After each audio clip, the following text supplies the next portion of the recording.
spiritual journey, because I have going for a spiritual journey. Welcome to this spiritual journey that I have taken. I love Jesus. If you're new to this channel, subscribe, comment. There's nothing good in this world like reading the word. The Bible says in Psalms chapter 9 verses 1, it says that he who stays in the secret place of the Most High shall abide under the shadow of the Almighty. Are we together? If you're new to this channel, subscribe and comment. It is 4th of December, and I said, even before we do anything, I will read the word. Any questions?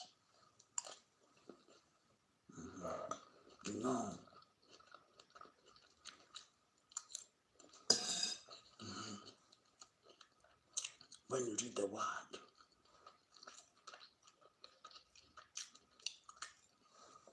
there's a transformation in your life. Hallelujah. And I'm very happy to be here. Such a wonderful experience.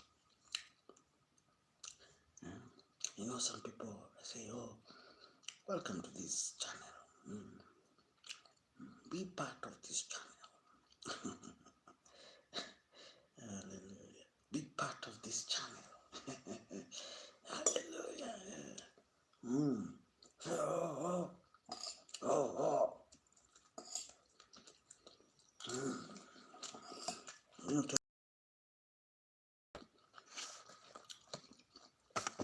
If you lock me in a room and you give me ugali and the Bible, I will choose the Bible. If you lock me in a room, KFC, fried chicken, and the Bible, and there's no food, just KFC, a choice between KFC and the Bible, I will choose the Bible and stay hungry. Let me tell you, because the word, and man shall not live by bread alone, but by every word that comes from the mouth of God. I'm very happy to be here. And some people say, this is fake news, it's not true. Or you're just wanting subscribers. Or you just here, you're looking for this and that. No.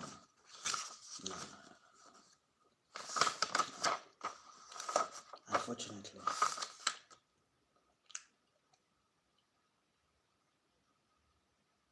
and I remember I gave a very good, we were theologizing here, and I gave the reasons why there were people who were rebellious when I was reading the book of Jeremiah.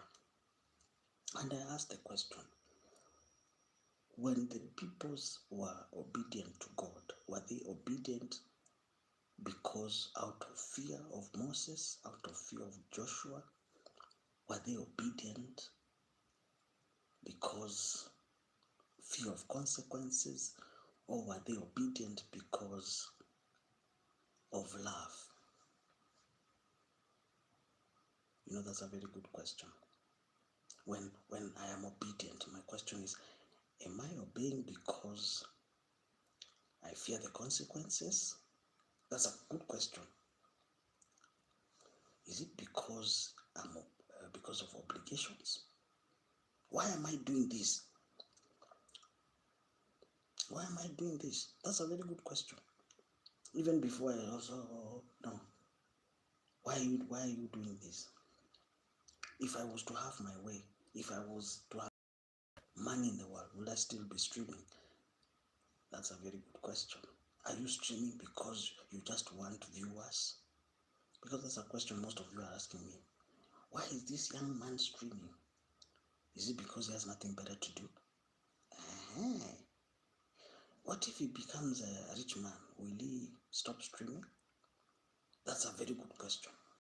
Now we'll go to Romans chapter 8 verses 35, which asks the question, what will separate us from the love of God? What will separate you? What will separate you? What will separate you from the love of God? Okay, if you become broke, will you continue going to church? Let's say you become sick. Will it separate you from the love of God? What if you become useless, sick, you become ugly? Will it separate you from the love of God? You know? What if you lose everything? You lose all your friends.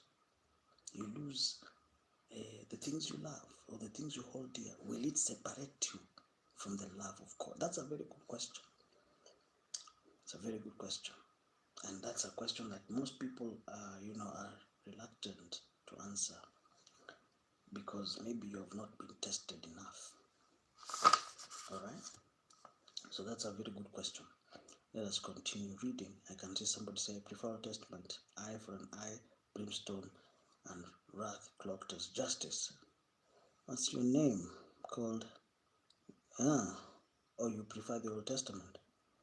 All right, we were reading the Old Testament, and go to our previous, we have a huge, stuff that we have been reading.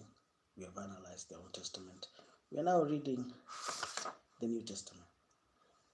And Jesus, yesterday we read, he said, I did not come to bring peace, but I came to bring a sword. And if you read the book of Jeremiah, it was about, you see, and the beauty part of it is that I was preparing you guys for the New Testament. I was preparing you guys for the New Testament because the law that was the Moses law, that is the rain, don't worry. The law of Moses was in tablets. It was written in stone. And it was something that was external. But in the book of Jeremiah, it is about coming up with a new covenant what will the new covenant do? The new covenant will be imprinted in the hearts of the people, right? It was not something that it was just external in nature, because in the previous, the laws, it was written somewhere where they used to call a huge baraza. They read the laws to you. Now you're supposed to. People felt that, oh, this is not really our business. We'll just follow it because if we don't, there will be consequences. Yeah, even King Joachim destroyed the tablets of Jeremiah. Even God, when you read the book of Jeremiah, told if you read the book of Jeremiah, they wrote a scroll, tied it into a stone, and threw it into the Euphrates. That's the river Euphrates. They're called the Dead Scrolls. There's so many scrolls that have not been. The Bible is not complete. The Bible is not complete. And if you want to know that the Bible is not complete, there are books like the book of Enoch. The book of Enoch is a very serious book, let me tell you. Is not here, right? Enoch was a man. This was a man who talked about the angels, the Nephilims, and very interesting, He was a man who talked about the happenings of heaven. Very interesting book.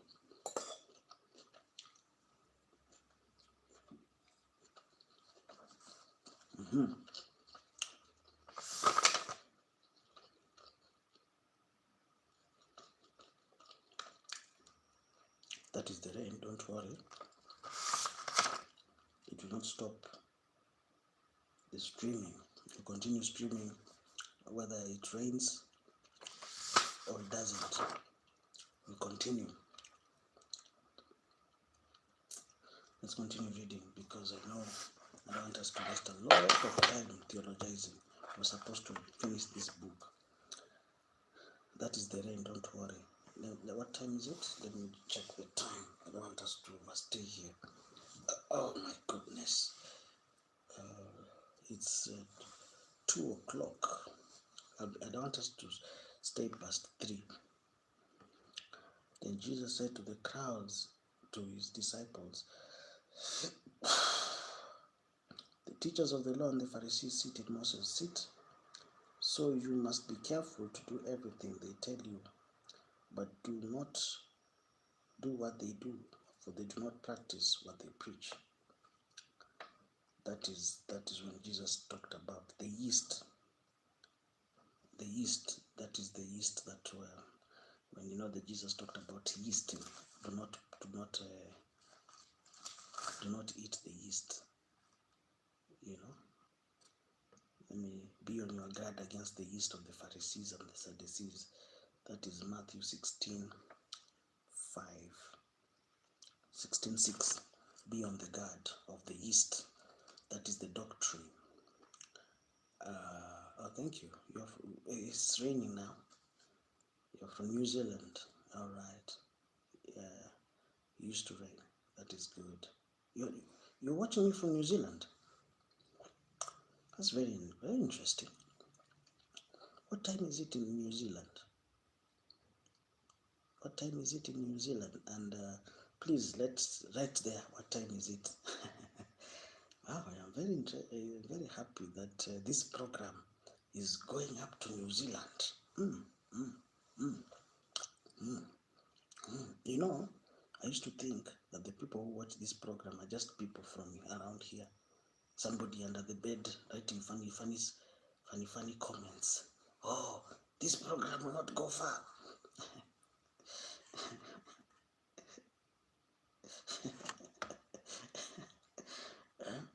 You're just a... Oh, it's midnight in Germany. Welcome to this channel. I hope you're not lying. You know, the problem, somebody's just a neighbor here, but because they know when I say I'm a neighbor, I will dismiss them. But say, oh, I come from Canada, but they just come from around. I don't know why people are not happy. They're not proud of their country. Let's continue. They tie up heavy and cumbersome loads and put them on other people's shoulders, but they themselves are not willing to lift a finger to move them. Everything they do is done for people to see. They make their phylacteries wide and tassels on their garments long. They love the place of honor at banquets and the most important seats in the synagogues. They love to be greeted with respect in the marketplaces and to be called rabbi by others. That is the Pharisees. But you are not to be called rabbi. For you to have one teacher and you have all the brothers, and do not call anyone on earth father, for you have one Father, and the one who is heaven. Not are you to be called instructors, for you have one instructor, the Messiah. The greatest among you will be your servant, but those who exalt themselves will be humbled, and those who humble themselves will be exalted. Any question up to there? Any questions? Woe to you, teachers of the law and Pharisees, you hypocrites! You shut the door of the kingdom of heaven in people's faces. You yourselves do not enter. Yes, the Pharisees, yes. Yes, you shut the door, nor would you let those enter who are trying to. Woe to you, teachers of the law and Pharisees, you hypocrites!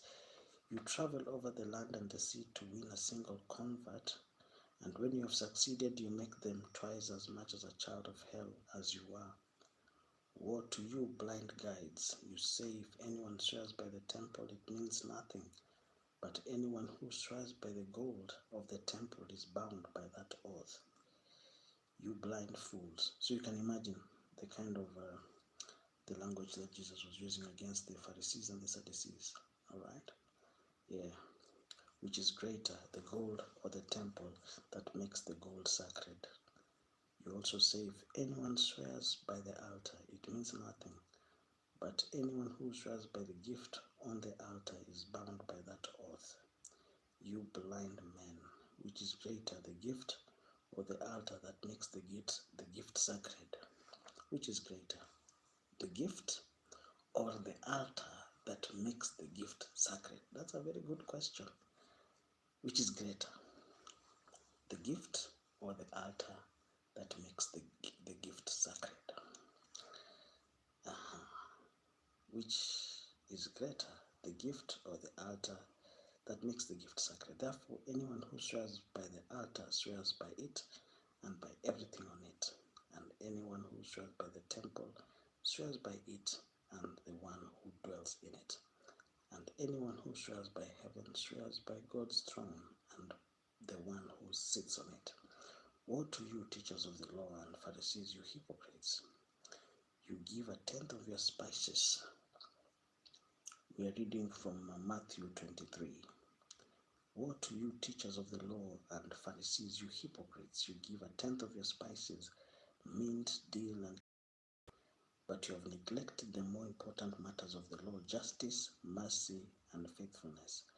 You should have praised the latter without neglecting the former.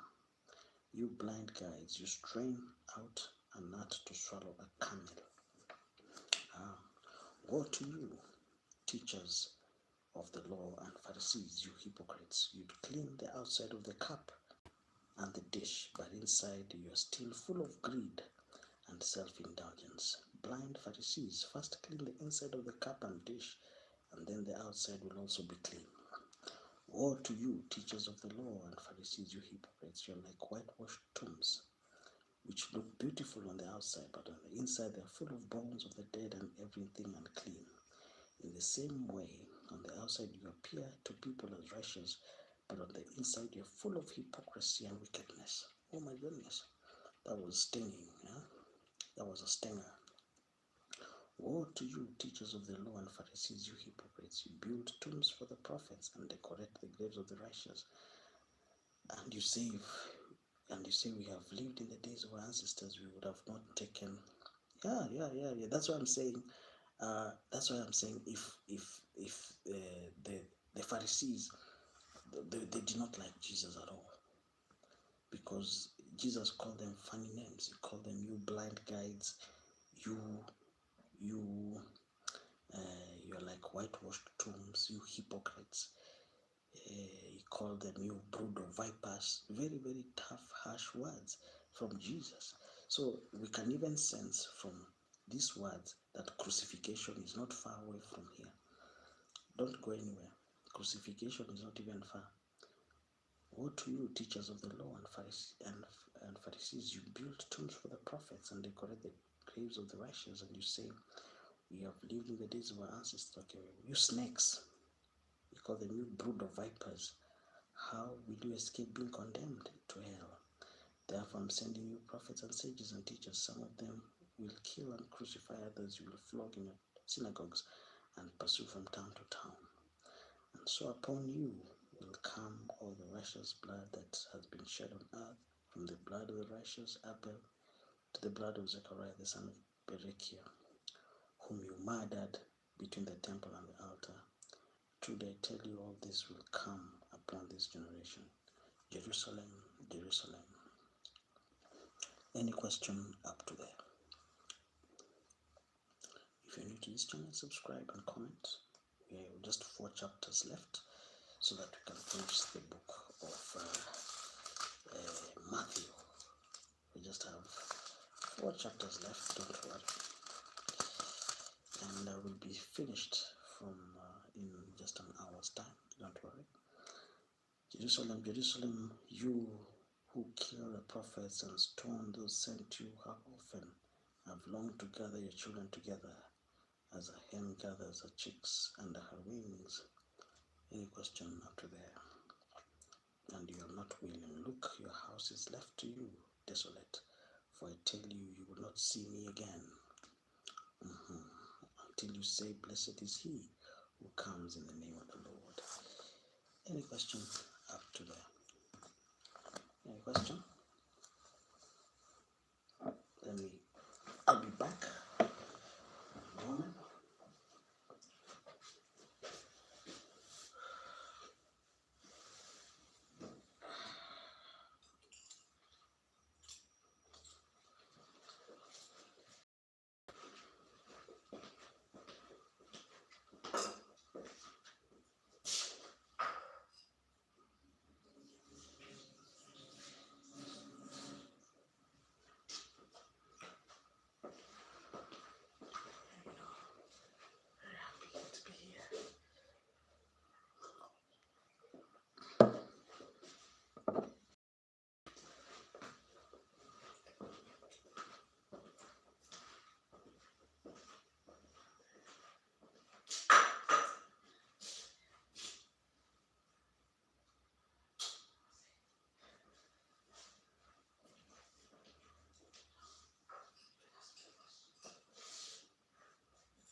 Welcome back.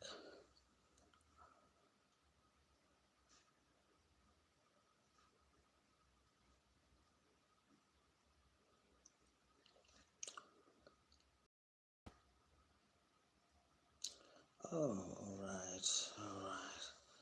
Oh,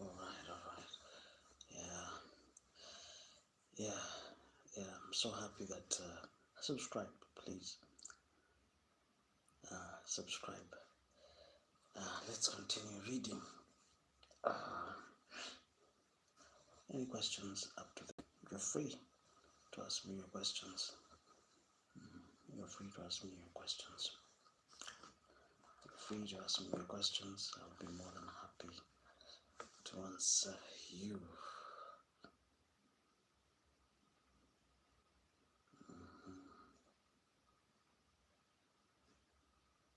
In Matthew 24, the destruction of the temple and the signs of the end times. So Jesus left the temple and was walking away when his disciples came to him to call his attention to its buildings. Do you see all these things? He said, truly I tell you, not one stone here will be left on another. Everyone will be thrown down. In Matthew 24, you can see here Jesus talking about the destruction of the temple. I wonder, just give me a minute. Well, let me see. There's still time. Don't worry. There's still time for us to talk. Any question up to there? You're free to come here. As Jesus was sitting on the Mount of Olives, his disciples came to him privately. Tell us, they said, when will this happen? And what will be the sign of your coming and the end of the age? So Jesus was asked, what will be the signs of the end times? Watch out that no one deceives you, for many will come in the name claiming I'm the Messiah and deceive many. You will hear of wars and rumors of wars, but see to it that you are not alarmed. Such things must happen, but the end is still to come. Nations will rise against nation, and kingdom against kingdom. You see, if you want to know these are the end times, there'll be, nations will be, there'll be, what should I call it?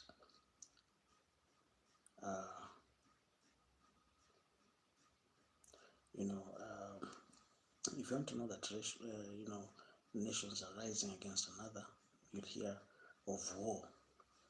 One nation has discovered a new bomb. Another nation is trying to raise.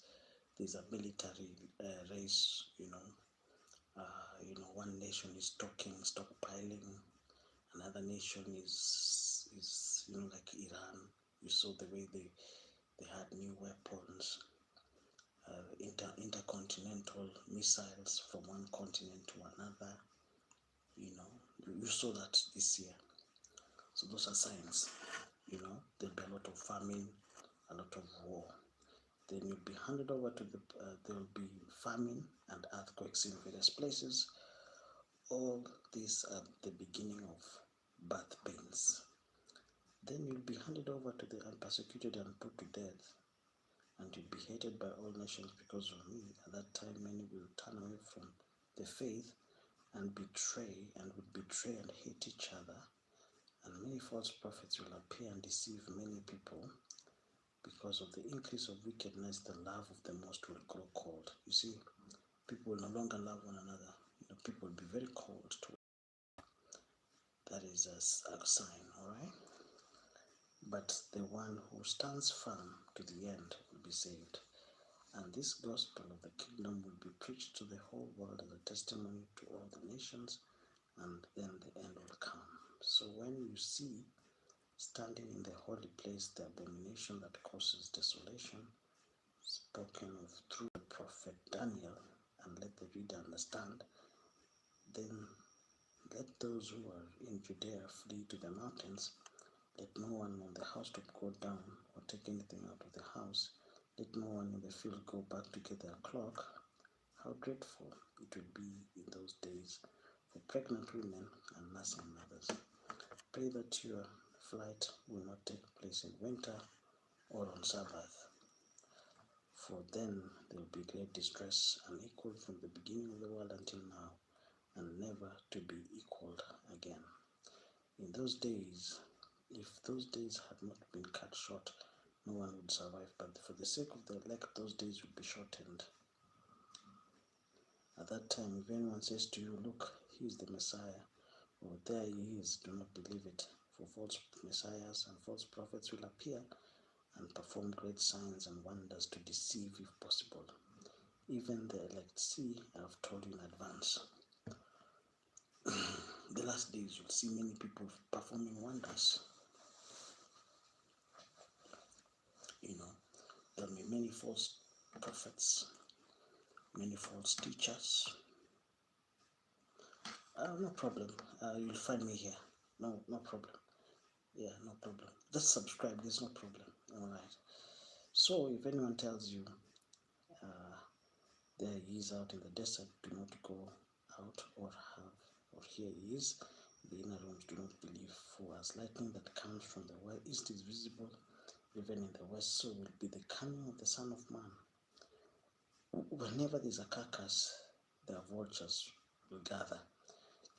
Immediately after the distress of these days, the sun will be darkened, the moon will not give its light, the stars will fall from the skies, and the heavenly bodies will be shaken. Alright? Don't worry. Then will appear the sun, the sign of the Son of Man in heaven, and then all the peoples of the earth will mourn when they see the Son of Man coming on the clouds of heaven with power and great glory. And he will send his angels with a loud trumpet call, and they will gather his elect from the four winds, from one end of the heavens to the other. Now learn this lesson from the fig tree. As soon as its twigs became tender and the leaves came out, you know that summer is near. Even so, when you see all these things, you know that it is near, right at the door. Truly I tell you, this generation will certainly not pass away until all these things have happened. Heavens and earth will pass away, but my words will never pass away. But about the day or the hour no one knows, not even the angels in heaven, nor the Son, nor only the Father, as it was in the days of Noah, so it will be at the coming of the Son of Man. For in the days before the flood, people were eating and drinking, marrying and giving marriage, up to the day Noah entered the ark. Any question up to there? Until the day Noah entered the ark. And they knew nothing about what would happen until the flood came and took them all away. This is how it will be at the coming of the Son of Man. 2 men will be in the field, one will be taken, the other left. 2 women will be grinding with a handmill, one will be taken, the other one left. Any question up to there? Therefore keep watch, because you do not know on what day your Lord will come.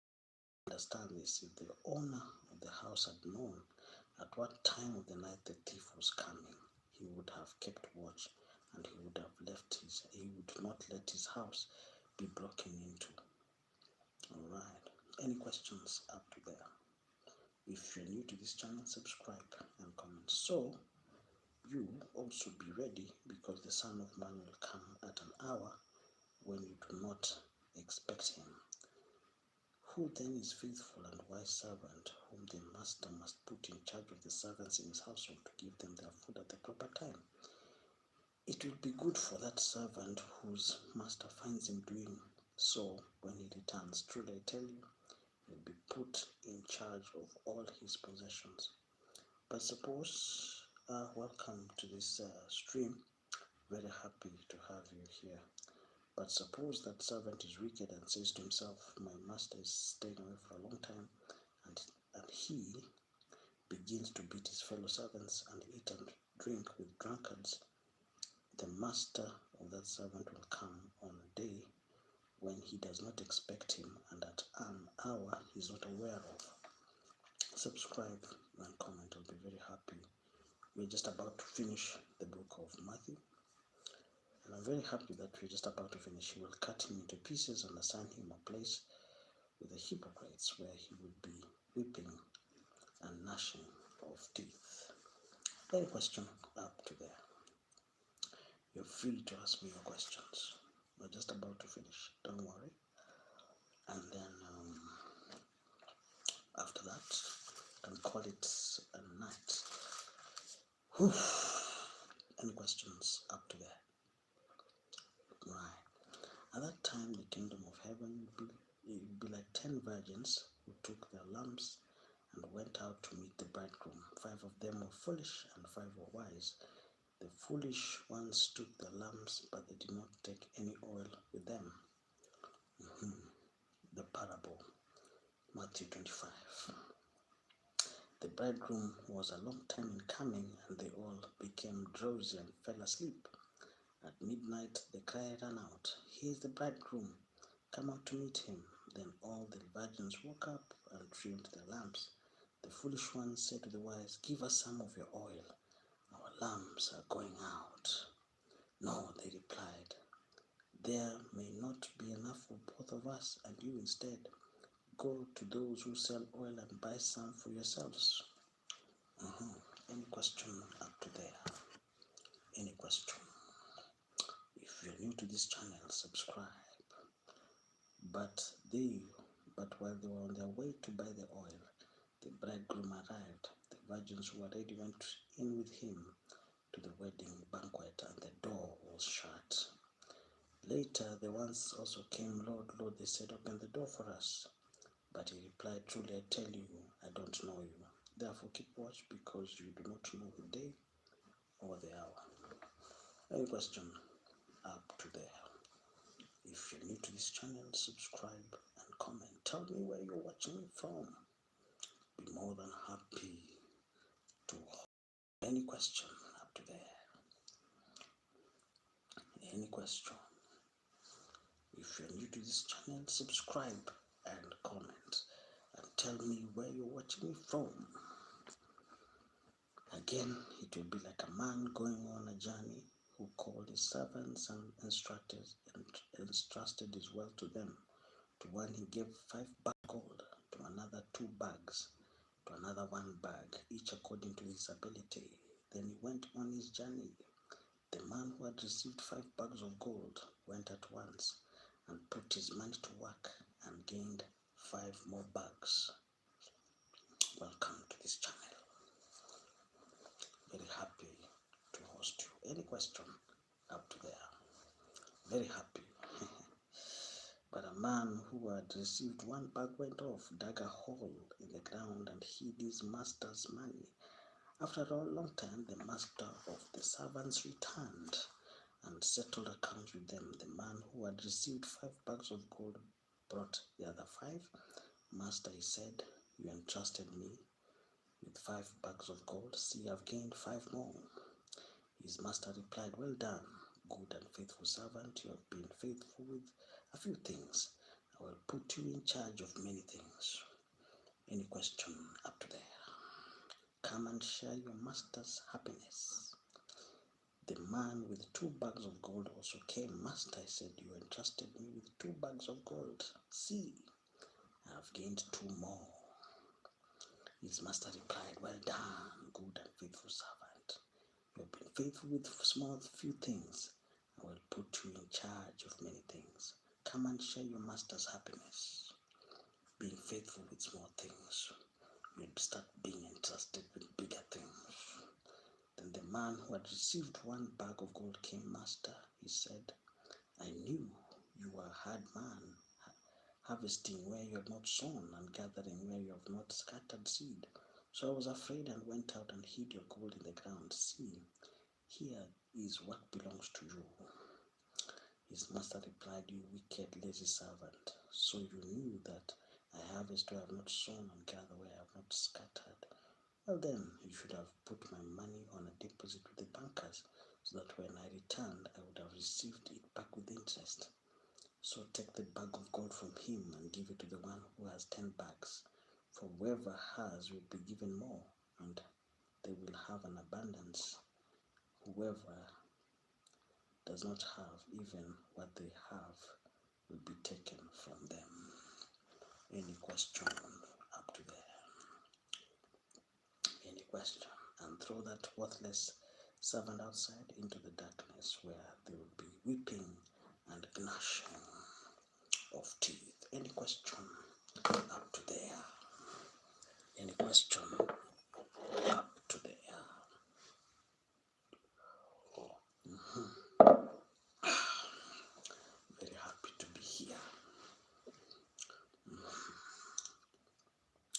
the Son of Man comes in his glory, and all the angels with him, he will sit on his glorious throne.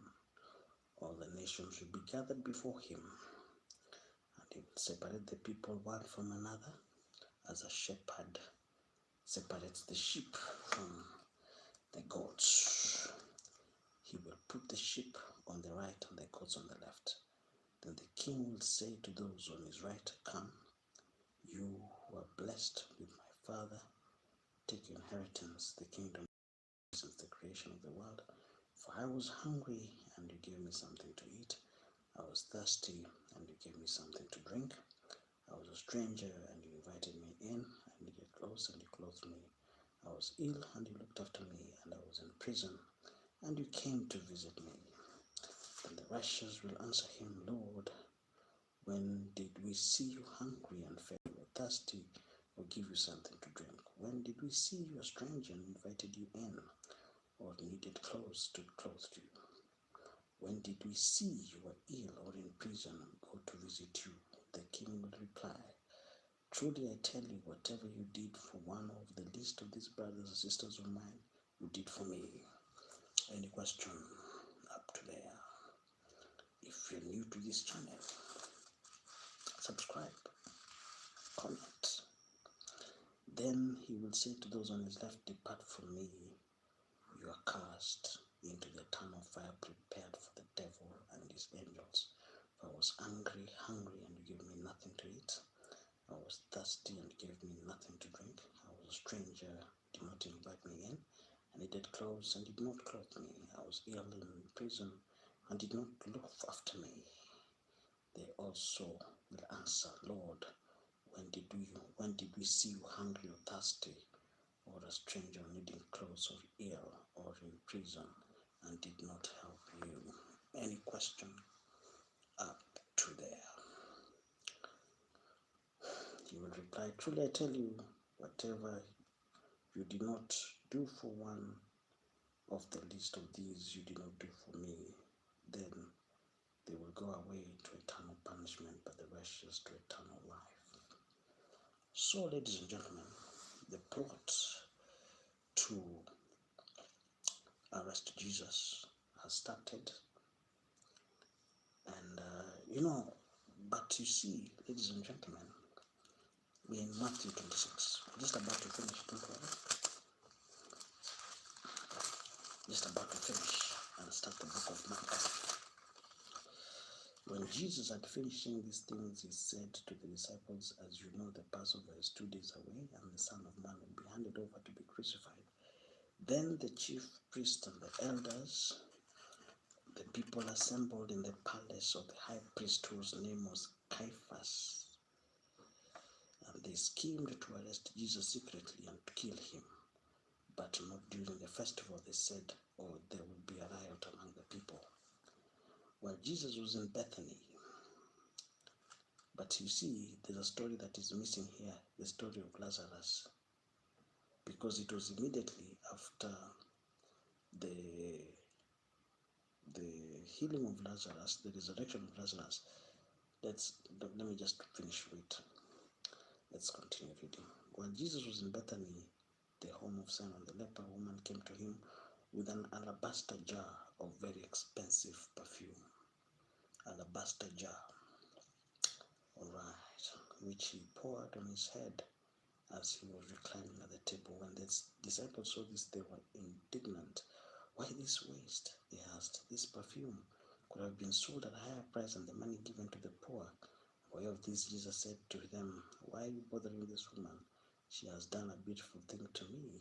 The poor will always have with you, but you will not always have me. When she poured this perfume on my body, she did it to prepare for burial." Any question up to there? Truly, whenever this gospel is preached throughout the world, what she has done will also be told in memory of her. Then one of the 12, the one called Judas Iscariot, went to the chief priest and asked, "What are you willing to give me if I deliver him to you?" This man loved money. Judas loved money. are many people who love money more than Jesus. Any question up to there? So they counted out for him 30 pieces of silver. From then on, Judas watched for an opportunity to hand him over. So on the first day of the festival of the unleavened bread, when the disciples came to Jesus and asked, "Where do you want us to make the preparations for you to eat the Passover?" He said, "Go to the city at a certain man and tell him, the teacher says, my appointed time is near. I'm going to celebrate the Passover with my disciples at your house." Any question up to there? So the disciples did as Jesus had instructed them and prepared the Passover. When the evening came, Jesus was reclining at the table with the 12. And while they were eating, he said, "Truly I tell you, one of you will betray me." They were very sad and began to say to one another, "Surely you don't mean me, Lord. The one who has dipped his hand into the bowl with me will betray me. The Son of Man will go just as it was written about him. But woe to that man who betrays the Son of Man. It would have been better for him if he had not been born." Then Judas, the one who would betray him, said, "Surely you don't mean me, Rabbi." Even Judas was very deceptive, even after receiving the money. He said, "Oh, it was not me. Jesus." You see, Jesus here was to be betrayed. And people say, "Oh, Jesus, surely it's not me. It is not me."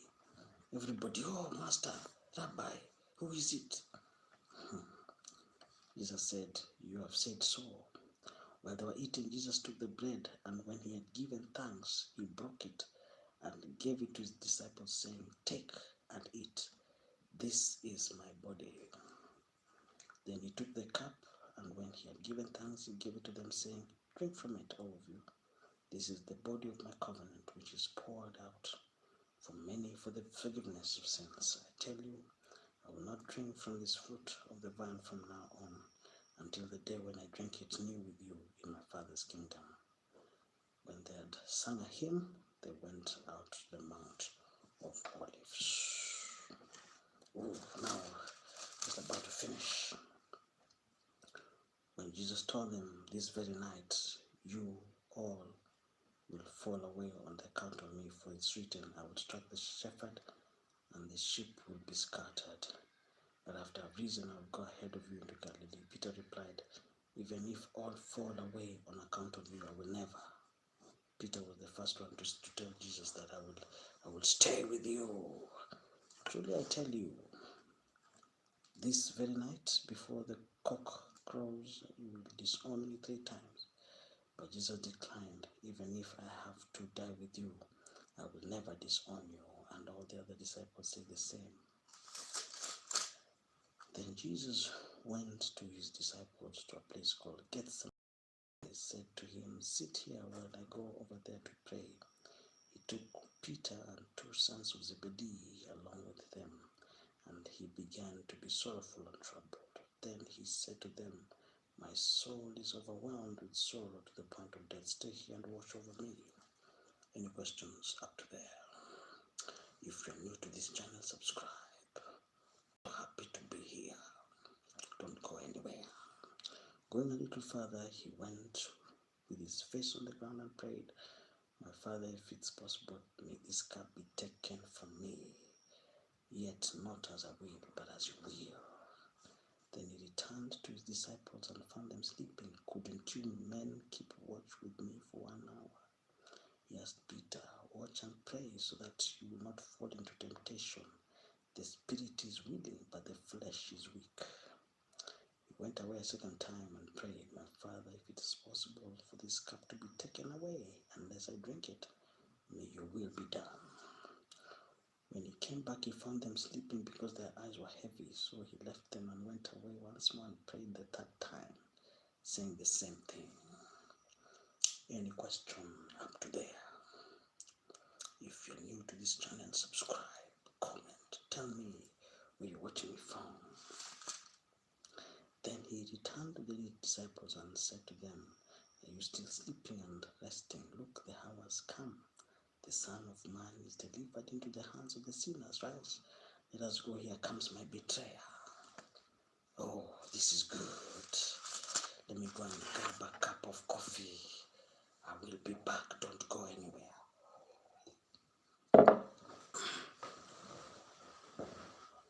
Don't go anywhere.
this is good.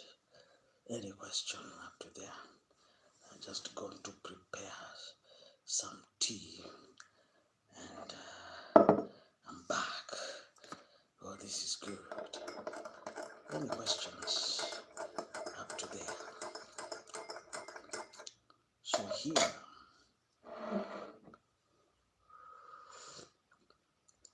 we are reading about the betrayal of Jesus. While he was speaking, Judas, one of the 12, him was a large crowd armed with swords and clubs, sent from the chief priest and the elders of the people. Now the betrayer had arranged a signal with them. The one I kiss is the man, arrest him. Going at once to Jesus, he said, "Greetings, Rabbi," and he kissed him. It was the kiss of death. Jesus replied, "Do what you came for, friends." Then the man stepped forward, seized Jesus, and arrested him. With that, one of Jesus' companions reached for his sword, drew it, and struck the servant of the high priest, cutting off his ear. Now we are reading about we are just coming to a closure of the book of Matthew. Here Jesus is being arrested to be crucified. We are reading, "Put your sword back in its place," Jesus said to them, for all who draw the sword will die by the sword." Any question up to there? Do you think I cannot call on my Father and he will at once put at my disposal more than 12 legions of angels? But how then would the scripture be fulfilled that say it must happen in this way? In that hour, Jesus said to the crowd, "Am I leading a rebellion that you have come out with swords and clubs to capture me? Every day I sat in the temple courts teaching, and you did not arrest me. But all this has taken place that the writings of the prophets might be fulfilled." Then all of the disciples deserted him and fled. Here in Matthew chapter 26, verses 55, all the disciples of Jesus deserted him and fled. They saw that danger was near, and they did not wait also to be crucified alongside Jesus. They said, "You know what? Enough is enough. You know what? No. So let's continue." Those who had captured Jesus took him to Caiaphas the high priest, and the teachers of the law and the elders were assembled. But Peter followed him at a distance. Just at a distance, he was following him. "I want to see what will happen." This is the same man who was saying, "I will go with you to the ends of the earth." But he was following Jesus at a distance. We have come to the end of our hour. Let's start another stream.